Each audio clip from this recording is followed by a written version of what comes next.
Hello friends, welcome back to my YouTube channel. इस video में हम पढ़ने वाले हैं कैपेसिटर्स एंड कैपेसिटेंस क्या होते हैं। सो विदाउट वेस्टिंग टाइम चलिए वीडियो स्टार्ट करते हैं। सबसे पहले अगर हम बात करें कैपेसिटर की, तो कैपेसिटर एक ऐसा सिस्टम होता है टू कंडक्टर का सेपरेटेड बाय एन इंसुलेटर, यानी कि दो कंडक्टर्स होते हैं और वो एक इंसुलेटर के द्वारा क्या होते हैं, सेपरेटेड होते हैं। इस सिस्टम को हम क्या कहते हैं, कैपेसिटर कहते हैं। कैपेसिटर क्या करता है, चार्ज को स्टोर करता है, जिसे हम कंडेंसर भी कहते हैं। जो हमारे फैन में लगा होता है वही कंडक्टर क्या होता है, कैपेसिटर होता है। और कैपेसिटेंस की अगर हम बात करें तो कैपेसिटेंस किसी कैपेसिटर की चार्ज को होल्ड करके रखने की जो क्षमता है, यानी कि चार्ज को स्टोर करके रखने की जो कैपेसिटी है, जो एबिलिटी है, उसी को हम कहते हैं कैपेसिटेंस।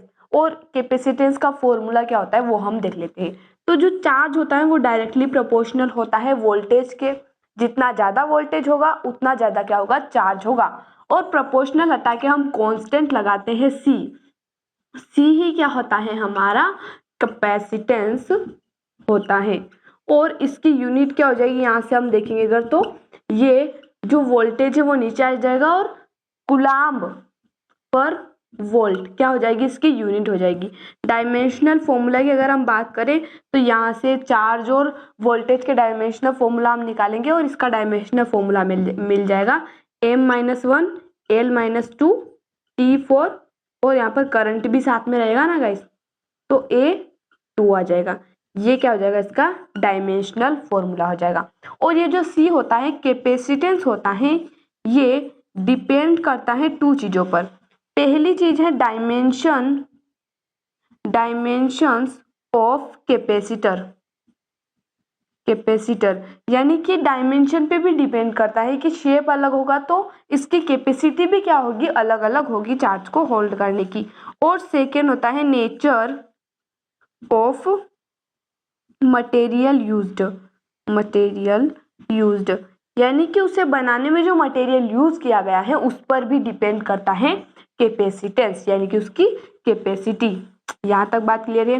अब यूनिट हमने बात करी कूलाम्ब पर वोल्ट, और इसी को हम कहते हैं फेराड भी कहते हैं। एक साइंटिस्ट थे माइकल फेराड, जिनके नाम पे ये इसकी यूनिट रखी गई है। तो यहाँ से अगर हम 1 फेराड की बात करें तो 1 फेराड इक्वल हो जाएगा 1 coulomb charge per unit voltage, यानी कि एक वोल्टेज में आप 1 कूलाम्ब चार्ज अगर है तो उसे हम 1 फेराड कहेंगे। 1 फेराड जो है बहुत बड़ी यूनिट है, वो अभी हम देखेंगे 1 फेराड कितनी बड़ी यूनिट है।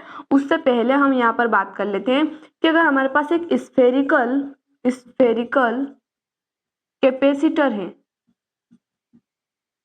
कैपेसिटर है तो उसके लिए जो हमारा कैपेसिटेंस होगा वो क्या होगा।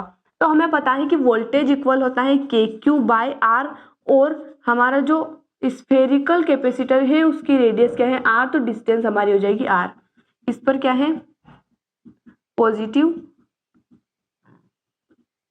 चार्ज है हमारे पूरे कैपेसिटर पर। वोल्टेज यहाँ पर हो गया KQ/R, और यहाँ से ये QV क्या हो जाएगा, ये R इधर चला जाएगा, K नीचे आ जाएगा, और Q/V यहाँ से इक्वल हो जाएगा हमारा R/K के इक्वल हो जाएगा।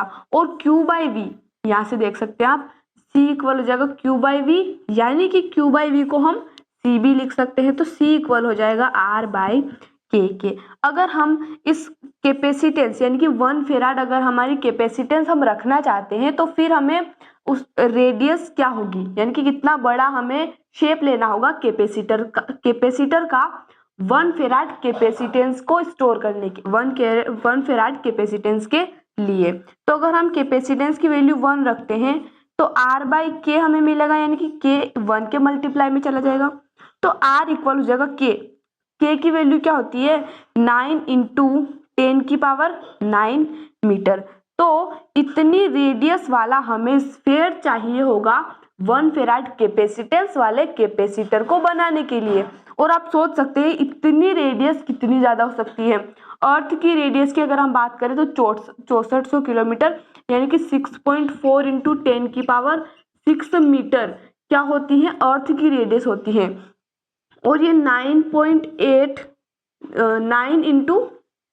10 की पावर 9, ये बहुत ज़्यादा बड़ा है 6.4 इंटू 10 की पावर 6 से, यानी कि अर्थ से भी बड़ी रेडियस वाला हमें शेप चाहिए होगा, स्फीयर चाहिए होगा 1 फेराड कैपेसिटेंस वाले कैपेसिटर को बनाने के लिए। तो आप सोच सकते हैं बहुत ही ज़्यादा बड़ी ये यूनिट है। और नेक्स्ट वीडियो में हम कैपेसिटेंस के बारे में डिटेल से पढ़ेंगे। तब तक के लिए धन्यवाद।